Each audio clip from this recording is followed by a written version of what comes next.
La garantie des droits de l'homme et du citoyen nécessite une force publique. Cette force est donc instituée pour l'avantage de tous et non pour l'utilité particulière de ceux auxquels elle est confiée.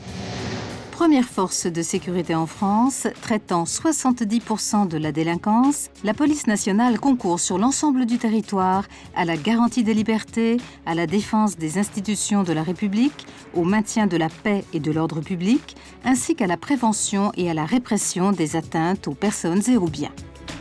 Elle agit sous l'autorité des préfets ou des magistrats. Ses missions, variées et complexes, s'articulent autour d'un cœur de métier fondé sur la sécurité et l'ordre public, l'investigation, l'information et le renseignement. Elles sont confiées à des fonctionnaires d'État, hommes et femmes, dotés de compétences professionnelles avérées, d'un fort esprit d'équipe et partageant des valeurs communes, engagement au service du public, disponibilité, respect de la personne et une même passion de la recherche de la vérité.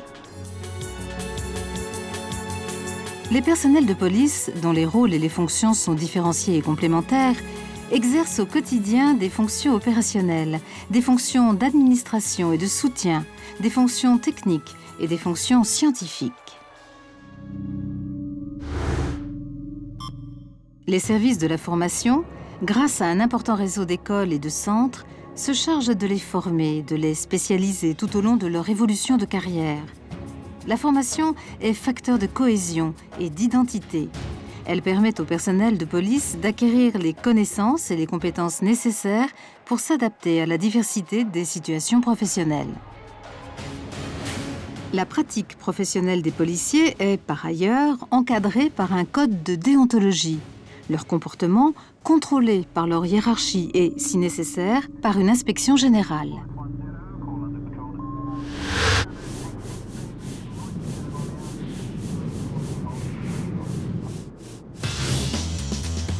Les services chargés de l'administration de la police nationale contribuent à développer une gestion budgétaire rigoureuse et une politique innovante de gestion des personnels, tout en modernisant les équipements des services opérationnels.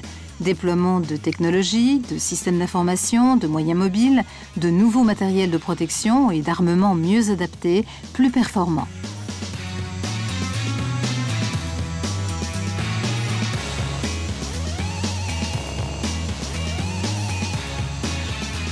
Dans les zones les plus urbanisées, la police, par sa présence dynamique et visible sur la voie publique, par le développement de partenariats avec les élus et les acteurs locaux, contribue à assurer à titre préventif et répressif la sécurité des personnes, des biens et des institutions. Au service et à l'écoute des besoins de la population, elle exerce en permanence une mission de police-secours, d'aide et d'assistance. Elle informe également les autorités gouvernementales des menaces susceptibles de porter atteinte à l'ordre public dans les domaines social et économique, ainsi qu'en matière de violences urbaines. Le maintien de l'ordre constituant une priorité, des unités de police spécialisées, très expérimentées, réactives et mobiles, interviennent en renfort lors d'événements graves, de rassemblements de foule, de manifestations culturelles, sportives, de violences urbaines ou dans le cadre de la surveillance routière, des plages et des secours en montagne. Spécialement formés et entraînés, ces personnels font évoluer régulièrement leurs méthodes de travail et leurs techniques anti-émeutes, de sécurité et de contrôle des foules. Face à la criminalité organisée et à la délinquance spécialisée ou transnationale, les services de police judiciaire interviennent sur l'ensemble du territoire pour prévenir et réprimer les trafics d'êtres humains, de stupéfiants, d'armes et d'explosifs, de fausses monnaies, de véhicules volés, d'objets d'art volés.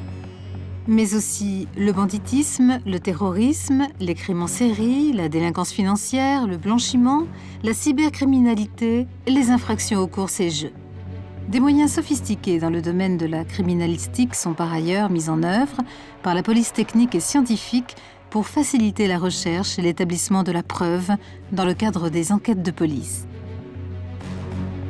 Dans les zones portuaires, aéroportuaires et ferroviaires, la police aux frontières participe activement à la sûreté des moyens de transport. Elle procède à des contrôles à la frontière et lutte sur tout le territoire contre l'immigration irrégulière et clandestine, en assurant notamment la mise en œuvre de missions d'éloignement. Elle utilise des technologies et des outils modernes de contrôle documentaire et des supports biométriques pour prévenir les fraudes. Elle expérimente régulièrement de nouveaux dispositifs de sécurité. Pour protéger le pays contre des menaces extérieures multiples, une direction du renseignement intérieur est chargée de détecter, de surveiller et de neutraliser les actes de terrorisme ou d'atteinte aux intérêts fondamentaux de la nation. Elle a ainsi pour mission de lutter contre le terrorisme, l'espionnage, la prolifération des armes conventionnelles ou non, les mouvements et les groupuscules subversifs, la cybercriminalité anti-institutionnelle et de garantir la sécurité économique. La protection des hautes personnalités françaises et étrangères, et en particulier du président de la République, l'organisation matérielle des visites officielles en France et à l'étranger font l'objet également de dispositifs et de mesures de sécurité spécifiques. Des services spécialisés comme l'UCLAT, Unité de coordination de la lutte antiterroriste, ou le RAID, Recherche, Assistance, Intervention, Dissuasion, contribuent activement à la lutte contre toutes les formes de terrorisme, de banditisme, ou sont engagés dans la gestion de situations de crise extrême.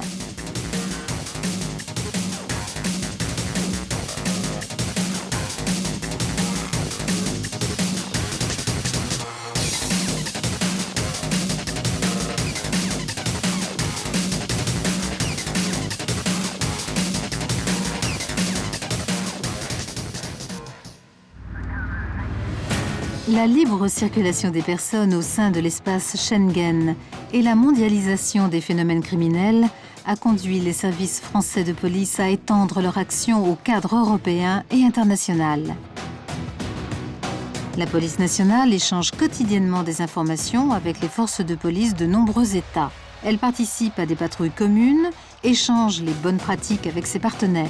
Sur le plan opérationnel, la police judiciaire gère des canaux de coopération multilatéraux, Interpol, Europol et Schengen. À l'international, un service est chargé plus spécifiquement de coordonner des programmes de coopération technique et institutionnelle afin d'améliorer l'efficacité opérationnelle des services de police étrangers et de professionnaliser les méthodes de travail. Il participe au rayonnement de la police nationale en exportant son savoir-faire dans de nombreux domaines, ordre public, police technique et scientifique, technique d'investigation. Il anime dans les ambassades à l'étranger un important réseau d'attachés de sécurité intérieure, d'officiers de liaison et d'assistants techniques composés de policiers et de gendarmes. L'évolution des formes de la délinquance et des enjeux de la sécurité, la recherche de résultats et d'une efficacité opérationnelle conduisent la police à s'adapter en permanence, à innover et anticiper en modernisant ses moyens, en professionnalisant ses personnels et ses méthodes de travail, afin de constituer une force d'action et de protection performante au service de tous.